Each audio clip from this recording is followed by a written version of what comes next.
नमस्कार मित्रांनो, माझे नाव अभिजित आहे. मी पुण्यात नुकताच नोकरीला लागलो होतो. राहण्याची सोय एका जुन्या ओळखीच्या काकांच्या घरात झाली. त्यांच्या घराच्या वरच्या मजल्यावर मला एक खोली मिळाली आणि जे जीवनाची जबाबदारी खालच्या मजल्यावर राहणाऱ्या वहिनींकडे होती. काका बरेचदा बाहेरगावी असायचे. पहिल्यांदा वहिनींना पाहिलं तेव्हा सकाळचे 8च्या सुमारास असतील. मी नवीन खोलीत सामान ठेवून अंगणात उभा होतो. त्या अंगणात कपडे वाळत घालत होत्या. पाठमोऱ्या असल्याने प्रथम दिसलं नाही. ती त्यांचं लांब सडक दाट केसांचं पातळ मग दिसला.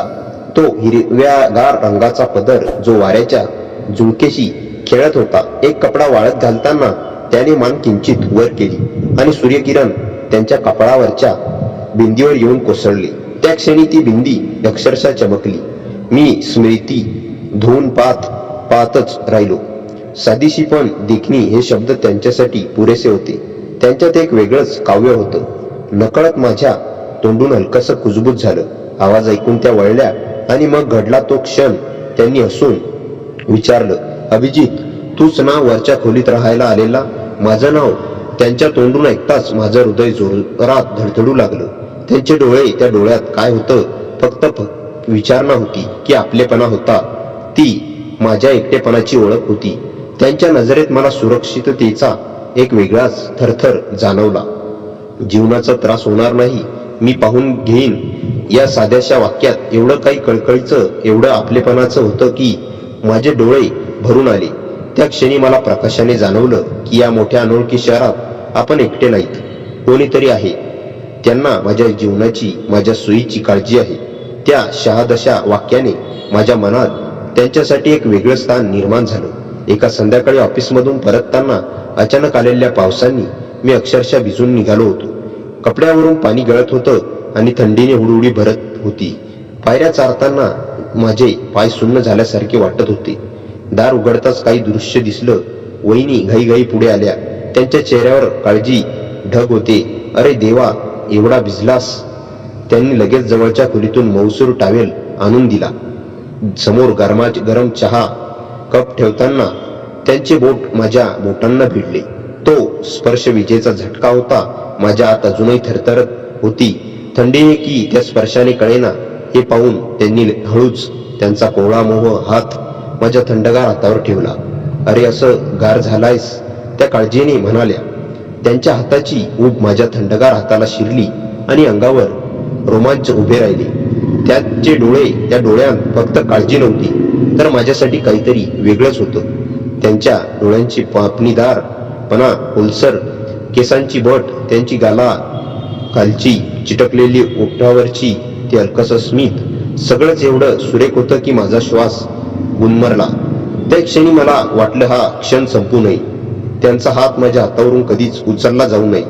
पाऊस, थंडी, भिजणं सगळं विसरून मी त्यांच्याकडे पाहत राहिलो. माझ्या मनात एक वेगळंच वादळ उठलं होतं. पावसापेक्षा जोरदार. ऑफिसमध्ये त्या दिवसाचं महत्त्व मला पूर्वीच माहित होतं. आयुष्यातील एक महत्त्वाची संधी, एक मोठं सादरीकरण ज्यावर खूप काही अवलंबून होतं. तयारी करताना माझा आत्मविश्वास मात्र खालावला होता. आरशासमोर उभा राहून मी स्वतःला सादरीकरणाचा सराव करत होतो, पण मनात शंकेचं सैन्य घुसलं होतं. तेवढ्यात वहिनी खोलीत आल्या.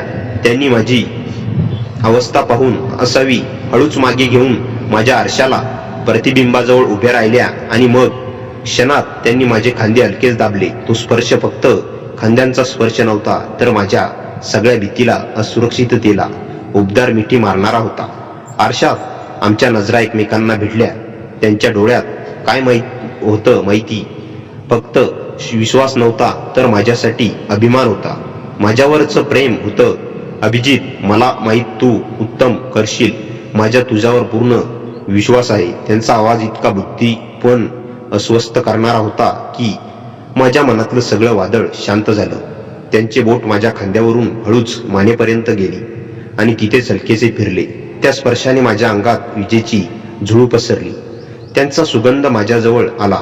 त्यांचा वास माझ्या केसावर हलकेच पडला. जा आता, त्या हळूच कुदबुदल्या. आणि लक्षात ठेव, मी इथे तुझी वाट पाहते. त्यांनी माझ्या गालाला हलकेच हात लावला. तो स्पर्श माझ्या त्या काळजीचा होता, प्रेम होतं आणि काहीतरी भाषित होतं. ते मला सांगत होतं की हे फक्त शेजारचं नातं नाही. त्या क्षणी मला जाणवलं की माझ्या आत्मविश्वासाचा कणा, त्यांचे हात, त्यांचे शब्द, त्यांचा स्पर्श यापासून विणला गेला आहे. मी त्या दिवशी केवळ सादरीकरणातच सज्ज झालो नव्हतो, तर त्यांच्या प्रेमाच्या उद्गार बांधायला गेलो होतो. रात्री उशिरा घरी परतलो तेव्हा सगळीकडे शांतता होती. मी स्वतःचा वाढदिवस पूर्णपणे विसरलो होतो. ऑफिसच्या कामात एवढा गुंतून गेलो की दिवसभर कोणी फोन केला नाही, शुभेच्छा दिल्या नाही याचंही भान नव्हतं. पायऱ्या चढताना डोकं जड होतं, अंग दुखत होतं. माझ्या खोलीचं दार उघडता क्षणभर मला स्वप्नात आलोय की काय असं वाटलं. अंधारात चमचमणाऱ्या मेणबत्त्यांचा प्रकाश, त्यात उभा असलेल्या वहिनी, त्यांच्या चेहऱ्यावर जे प्रसन्न होतं, डोळ्यात मी चमक, हॅपी बर्थडे अभिजित, त्यांचा आवाज किती गोड होऊ लागला होता. मी अजून काही बोलायच्या आत त्या पुढे आल्या. केकचा तुकडा त्यांनी स्वतःच्या हाताने माझ्या तोंडात ठेवला. त्यांची बोटं माझ्या ओठांना हलकीशी लागली. ती स्पर्श प्रथम तर मी सुन्न झालो, मग अंगभर एक गरम झुळूक पसरली. त्यांच्या बोटावरचा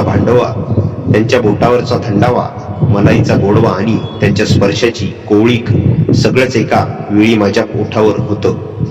केक गोड होता, पण त्यापेक्षा हजारपट गोड होता तो त्यांचा क्षणाचा स्पर्श. त्यांनी माझ्याकडे पाहिलं तेव्हा माझं हृदय जोरजोरात धडधडू लागलं. मेणबत्त्यांच्या प्रकाशात त्यांचा चेहरा किती सुंदर दिसत होता. त्यांच्या डोळ्यात काळजी नव्हती, तर डोळे भरून आले होते. हलक्या प्रकाशात त्यांच्या ओठांची लालीक अधिकच खुलून दिसत होती. केकचा एक तुकडा त्यांनी स्वतःही खाल्ला आणि ओठावरची स्क्रीन जिभेने हलकीशी चटकली. तो क्षण अप्रतिम. खोलीत मेणबत्त्यांचा सुगंध होता, पण त्यात मिसळला होता त्यांच्यात केसातला तो मंद सुगंध, त्यांच्या अंगावरच्या त्या साध्या अशा पदराचा गंध. आज खूप दमला दिसतोयस, त्या म्हणाल्या, पण आधी हा केक खा, मगच झोपायचं. त्यांनी केकचा दुसरा तुकडा पुढे केला, पण यावेळी मीच हळूच त्यांच्या हाताला स्पर्श करून केक घेतला. त्यांना जाणवलं का त्यांच्या डोळ्यात क्षणभर काहीतरी चमकलं, आणि त्या हलकसं, त्या रात्रीचा प्रहार, त्या मेणबत्त्या, तो केक आणि त्यापेक्षा गोड असलेला त्यांचा स्पर्श, सगळं माझ्या मनात कोरलं गेलं. मी झोपलो तेव्हा ओठावर अजूनही त्याच्या बोटांचा तो गोड स्पर्श होता आणि अंगभर दरवळत होता. त्यांच्या हसण्याचा तो अदृश्य सुगंध. एके रात्री वीज गेली. आम्ही दोघे अंगणात बसलो.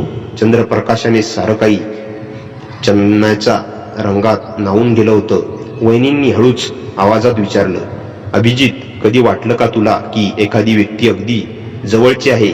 जरी नात्याचं नाव नसलं तरी मी त्यांच्याकडे पाहत राहिलो आणि म्हटलं, हो वहिनी, नेहमीच आमच्यात फक्त शांतता होती आणि एक न बोललेलं अदृश्य ओढ होती. त्या रात्री अंगणात चांद पसरलं होतं. मनातलं सांगण्यापेक्षा यासाठी चांगली वेळ दुसरी नव्हती. वहिनी अंगणात उभ्या होत्या. चंद्रप्रकाशात त्यांचा चेहरा अधिकच खुलून दिसत होता. मी हाताचे बोटं आवळत धरधरत्या हृदयाने त्यांच्या जवळ गेलो. वहिनी, माझा आवाज थरथरला. त्या वळाल्या, काय रे अभिजित, अजून झोपला नाहीस? तुम्हाला काहीतरी सांगायचं आहे. मी खोल श्वास घेतला. वहिनी, मी तुमच्याशिवाय राहू शकत नाही. तुम्ही मला खूप आवडता. एवढं नाही तर मी तुमच्यावर प्रेम करतो. वाक्य पूर्ण होईपर्यंत माझा जीव कासावीस झाला. वहिनी क्षणभर स्तब्ध झाल्या. त्यांच्या चेहऱ्यावर आश्चर्य, धक्का आणि थोडासा राग होता. चंद्रप्रकाशातही त्यांच्या चेहऱ्यावरची लाली मला दिसली. त्यांचे डोळे भरून आले. अभिजित, मी तुझ्याकडून अशी अपेक्षा केली नव्हती. त्यांचा आवाज जड होता. तू खूप लहान आहेस आणि मी तुझी वहिनी आहे. एवढं बोलून त्या पाठ फिरून गेल्या. त्यांच्या पावलांचा आवाज जसजसा दूर होत गेला तसतसं माझं हृदय मोठं होऊन बसलं. रात्रभर डोळ्यात पाणी आणि मनात अपराधीपणा. मी चूक केली, त्यांच्या मनाला दुखवलं, हे विचार माझ्या डोक्यात घुमत राहिले. पहाट झाली तरी डोळ्यांना विसावा मिळाला नाही. पहाटेचा प्रकाश खिडकीतून आत येत होता, पण मनातील काळी रात्र अजून संपली नव्हती. अपराधीपणाने डोळे सुजले होते. मी हळूच खाली आलो. अंगणात वहिनी पाणी घालत होत्या. माझं पाऊल ऐकून त्या वळल्या, पण नजरेतलं कालचं प्रेम आता कुठेच नव्हतं. त्याऐवजी शांत, स्थिर पण खूप खोल दुःख होतं. मी काही बोलण्याआधीच त्या म्हणाल्या, अभिजित, ये, बोलायचं आहे. मी निशब्द त्यांच्या समोर उभा राहिलो. त्या जवळ आल्या, पण कालच्या सारखा स्पर्श नव्हता. आज त्यांच्या माझ्यामध्ये एक मोठी अदृश्य भिंत उभी होती. अभिजित, तू जे काल बोललास त्याने माझे मन दुखावलं, पण राग नाही आला, कारण तुझ्या डोळ्यात ती होती आणि खूप एकटेपणा. त्यांनी खोल श्वास घेतला. तू इथे आला तेव्हा मी तुला माझ्या लहान भावासारखं म्हणलं. तू पहिल्यांदाच घरापासून दूर राहणारा मुलगा, नवीन शहर, नवीन जबाबदाऱ्या, आणि हो, मी तुझी काळजी घेतली, पण कधीच वाटलं नव्हतं की त्या काळजीतून तुझ्या मनात वेगळं नातं तयार होईल. माझ्या डोळ्यात पाणी तरारलं. वहिनी हळूच म्हणाल्या, अभिजित, प्रेम चुकीचं नाही, पण ज्याच्यावर करायचं ते ठिकाणही बरोबर असायला लागतं. माझ्या परिस्थितीत हे अगदीच चुकीचं तू समजून घेईलच असा विश्वास आहे. मी मान खाली घालून उभा राहिलो. माझा आवाज बाहेरच आला नाही. मला फक्त एवढंच म्हणायचं होतं, सॉरी. त्या क्षणभर मला पाहत राहिल्या. त्यांच्या डोळ्यातील कोमलता अजूनही होती, पण आता ती माझ्यासाठी नव्हती, तर माझ्या भावनिक चुकीसाठी होती. त्या हळूच म्हणाल्या, मला माहिती आहे तू वाईट नाहीस, फक्त तुझं मन दिशाहीन झालं आहे. थोडं अंतर ठेव. तू स्वतःला शोधशील आणि मला माझं घर, माझ्या कर्तव्याचं भान ठेवायचं आहे. एवढं बोलून त्या घरात गेल्या. मी मात्र काही क्षण जागेवरच थिजल्यागत उभा राहिलो. त्या दिवशी पहिल्यांदा जाणवलं, कधी कधी प्रेम म्हणजे मिळणं नसतं, तर स्वतःला हरवण्यापासून वाचवणं असतं. त्या दिवसानंतर आमच्यातलं सगळं बदललं. वहिनी नेहमीसारखंच बोलायच्या, पण मर्यादा अतिशय स्पष्ट झाल्या. माझ्यातही एक वेगळं शांतपण आलं. काही आठवड्यांनी काकांचा ट्रान्सफर रद्द झाला आणि ते कायमस्वरूपी घरी राहू लागले. मीही पुण्यात दुसऱ्या ठिकाणी रूम घेतली.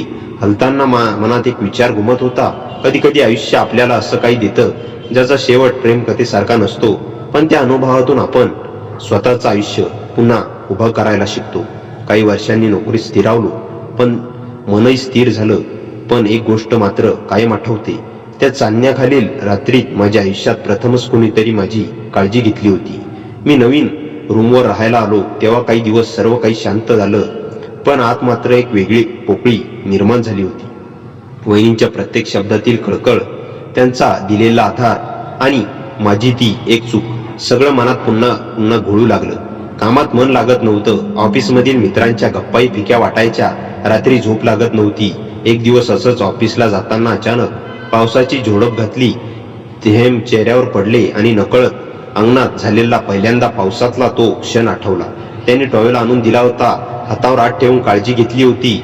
आठवणी अंगावर पावसापेक्षा जास्त कोसळू लागल्या. माझा श्वास जड झाला. मी थेट ऑफिसऐवजी सगळं सोडून त्या ओल्ड घराजवळ आलो. पण पोहोचलो तेव्हा स्वतःलाच विचारलं, इथं का आलो मी? कोणत्या हक्काने? दारात उभा राहून वर पाहिलं. खिडकी अर्धी उघडी होती. तिथून हलक्या उजेडात दिसत होता आणि अचानक पडद्यामागे वहिनींची सावली दिसली. माझं हृदय घट्ट आवळून गेलं. मी पाऊल मागे घ्यावं इतक्यात दार उघडलं. काका समोर उभे होते. अरे अभिजित, इकडे कसा? त्यांच्या स्वरात आश्चर्य पण आनंदही होता. मी सुन्न झाल्यासारखा बोललो, काका, तसंच इथून जात होतो. ते म्हणाले, अरे जा आत. जेवलास का? वहिनीने भाजी छान केली आज. माझ्या पायांनी ऐकायलाच नको होतं तरी मी दारात पाऊल टाकलं. घराचा वास, ओलसर भिंती, अंगण आणि स्वयंपाकघरातून येणारा हलकासा वास, हे सगळं पुन्हा मनातल्या जुन्या भावना जाग्या करत होतं. वहिनी स्वयंपाकघरात होत्या. त्यांनी काकांना पाहून विचारलं, कोण आलं? आणि जेव्हा माझ्याकडे त्यांची नजर पडली त्या क्षणी त्यांच्या चेहऱ्यावरचं भाव कोणतंच स्पष्ट नव्हतं. आश्चर्य, हलकासा धक्का, काळजी, की अजूनही काही न सांगितलेली जड भावना. त्यांनी हळूच माझ्याकडे पाहिलं. अभिजित, इथे? मी मान खाली घालून म्हणालो, वहिनी, येऊ नको होतं माहीत आहे, पण स्वतःशी लढता लढता तुमच्याशी टाळणं कठीण जातंय. त्या काही क्षण शांत राहिल्या. मग त्यांनी काकाकडे पाहिलं. काका फोनवर गुंग झाले होते. त्यांनी मला बसायला सांगितलं. त्यांच्या नजरेत कठोरपणा नव्हता, पण अंतराचं भान मात्र वेदनादायक स्पष्ट होतं. अभिजित, तू स्वतःशी लढतो आहेस, पण मीही. त्यांच्या आवाजात कातरता होती. तुझ्याबद्दल माझ्या मनात कोमलता होती, पण त्या कोमलतेचं रूपांतर प्रेमात होऊ दिलं तर मी स्वतःलाच हरवेन. माझ्या छातीवर शब्द जणू दगडासारखे पडले. मी हळूच म्हणालो, मी प्रयत्न करतोय वहिनी, पण काही लोक मनात घर करतात आणि बाहेर जायची वाट सापडत नाही. त्यांच्या डोळ्यात क्षणभर पाणी दाटलं. त्यांनी पटकन मान वळवली. काही क्षण त्यांनी हलक्या आवाजात विचारलं, तुझ्या आयुष्यात माझ्याशिवाय काही नाही का? कोण? मित्र? नवीन नाती? काही स्वप्न? मी गप्प बसलो. मग ती शोध माझ्या भोवती फिरत राहिला तर आपण दोघंच जखमी होऊ. ते सत्य होतं, कठोर पण खूपच खरं. मी उठलो, दारापाशी गेलो, पण बाहेर पडण्याआधी मागे वळून पाहिलं. वहिनी तिथेच उभ्या होत्या. त्यांच्या डोळ्यात असे भाव होते जे शब्दांत सांगता येणार नाही. नातं नको होतं, पण काळजी संपलेली नव्हती. मी हळूच म्हणालो, धन्यवाद सगळ्यासाठी. त्यांच्या ओठावर एक हलकं तुटलेलं हसू उमटलं, जे प्रेम होतं पण पूर्णता परकही नव्हतं. मी दारातून बाहेर पडलो. पाऊस अजूनही पडत होता, पण आज त्यात थंडी नव्हती, फक्त एक प्रकारची मोकळीक होती. कारण पहिल्यांदाच असं वाटलं, कदाचित हा शेवट नाही, ही फक्त माझ्या बदलाची सुरुवात आहे. त्या दिवसानंतर जवळजवळ 2 महिने गेले. मी नवीन रूमवर माझ्या कामात, आयुष्यात स्थिर होण्याचा प्रयत्न करत होतो. माझं मन वहिनीपासून दूर जात होतं, पण त्यांच्यावरील आदर आणि त्यांच्यातील दिलेलं धैर्य मात्र अधिक स्पष्ट होत होतं. ऑफिसमध्ये मला बढतीची संधी मिळाली, मोठी मीटिंग, नवीन जबाबदारी, पण यावेळी माझा आत्मविश्वास कुठून आला हे मला माझ्याच लक्षात आलं. ते कधीच माझ्यात नव्हतं, ते त्यांनी माझ्यात निर्माण केलं होतं. एक दिवस ऑफिसहून निघतानाच काकांचा फोन आला. अभिजित, शक्य असेल तर घराजवळ ये, काही बोलायचं आहे. आवाज गंभीर होता. मी लगेच निघालो. जुन्या घराच्या अंगणात पाऊल टाकताच मनात असंख्य आठवणी पुन्हा जाग्या झाल्या, पण यावेळी त्या वेदनादायी नव्हत्या, फक्त शांत होत्या. काका हॉलमध्ये बसले होते. त्यांनी मला पाहताच खुर्चीवर बसायला सांगितलं. काहीतरी गंभीर विषय असावा असं वाटत होतं. थोड्या वेळाने वहिनी स्वयंपाकघरातून बाहेर आल्या. माझं हृदय हलकसं धडधडलं, पण चेहरा स्थिर ठेवला. त्यांच्याही नजरेत आता कुठलीच उलाढाल नव्हती, फक्त एक शांत आदर होता. काका म्हणाले, माझी तब्येत काही दिवसापासून ढसळते, ट्रॅव्हल कमी करायला सांगितलंय डॉक्टरांनी. वहिनी शांत होत्या. काका पुढे म्हणाले, अभिजित, त्या दिवसात तू इथे होतास, तुझ्यामुळे वहिनीचं मनही हलकं राहायचं. तू आमच्यासाठी घरासारखाच आहेस. माझा श्वास अडकला. काकांना काहीच माहिती नव्हतं आणि बहुतेक कधीच कळणारही नव्हतं. वहिनीची नजर माझ्या नजरेला क्षणभर भिडली. त्या नजरेत एकच भावना होती, तशी चूक पुन्हा करायला स्वतःला परवानगी देऊ नकोस. काका म्हणाले, मी विचार करतोय, परत फिरून इथलं सगळं सांभाळायला सोबत हवी. वहिनीला एकटीला जमत नाही. तू पुन्हा इथं राहावंसं वाटतंय मला. माझ्या श्वासात एक क्षणासाठी धस्स झालं. वहिनी एकदम ताठ झाल्या. त्या बोलल्या, काय बोलताय तुम्ही? अभिजितची स्वतःची जागा आहे, त्याचं आयुष्य, त्याचे निर्णय. काका म्हणाले, मला माहित आहे, पण हा मुलगाच माझ्यासारखाच आहे. घरात ऊब आली होती.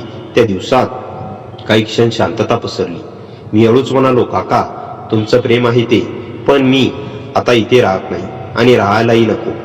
माझा आवाज स्थिर होता. वहिनीच्या चेहऱ्यावर त्या क्षणी काहीतरी मोकळं झाल्यासारखं दिसलं. त्यांच्या डोळ्यात कोणतंही वादळ नव्हतं, फक्त समाधान होतं. मी पुढे म्हणालो, तुमच्या घरात मी पाहुणा होतो आणि तशीच माझी जागा कायम राहावी, कारण काही अंतर राखलेलं चांगलं.